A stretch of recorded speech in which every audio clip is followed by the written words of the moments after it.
Hello, everyone, and welcome. I'm Paula Garland at the University of North Texas, working with the Recovery to Practice grant.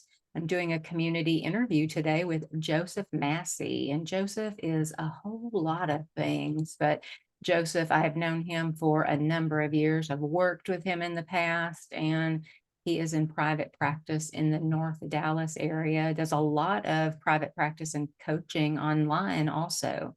And gosh, I know you for so many things, but a couple of things I know about you is that you started your career in the corporate world and then kind of reevaluated as you were going along and decided that you wanted to help in the counseling field. So you got your education and went into some addiction counseling, and you worked in like every level of care that there is in addiction counseling. And in addition to that, you also do coaching, and you do anger resolution therapy, and I know you do some things for Foundation 45 with LGBTQ, do some support groups there, some just general counseling kind of groups. And you co-host a podcast called Life Live Better. You co-host it with me. Yeah. And it's amazing. And you recently were given an award by a pretty substantial award, in my opinion, from the recovery people. You were their 2022 Person of the Year.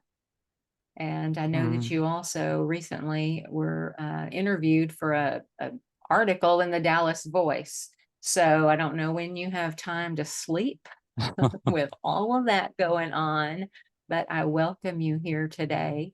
You've been so kind to answer some questions that students sent in that they wanted a counselor's perspective on.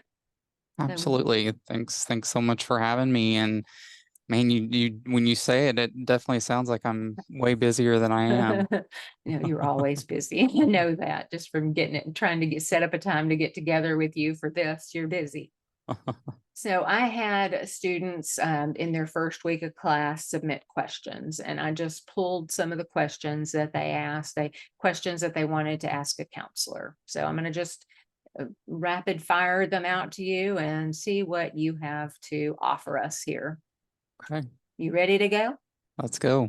Okay, so how do you feel when you see somebody struggling with difficult things in life that they have no power to change or control? And this student says, I'm asking this because I can't imagine how hard it is to see somebody go through tough times in life and they don't have they can't do anything about it. So the student's wondering, like, how would you advise those clients to be positive, have a positive mindset when they kind of have so little to be positive about? That's a great question. And I think, it's definitely something that comes up, folks that are struggling with how to make choices and, what's the right choice, what's the wrong choice, what are the emotions, what are the factors. But I think, for me, when we talk about control, there are very few things that we have control over in life, right? Yeah. Our emotions, they come, they go. What I try to tell people is try not to focus on the control aspect of it. Focus on, what you can manage about the situation. As far as, changing your thinking around it, practicing some of the CBT, and focusing on things that you do have going good for you, gratitude list, affirmation. So doing things to kind of reprogram some of your thinking to get into a positive headspace. And for me, a very simple exercise to do that can be writing down 3 things that you're grateful for every day. Get in the habit of doing that every day. Do that for 2, 3, 4 weeks, and you will feel a difference in the way that you think and see a difference in the way that you think. Mhm. And so, it is tough. It is tough to see people struggling with, this these types of issues. And it is something that, obviously you encounter as a professional. But if there's any way to kind of redirect that thinking, I think that's really kind of the only route to go with that is just focusing on how do I get my mind in a better space. I love And that paradigm shift from what can you control, you can't control. I mean, you don't have control. We don't have I think that's huge. Just when you said that, like something changed in my thought of how you might answer this question. I had a therapist tell me once that anytime you think of the word control, put the word illusion in front of it, because it really is an illusion.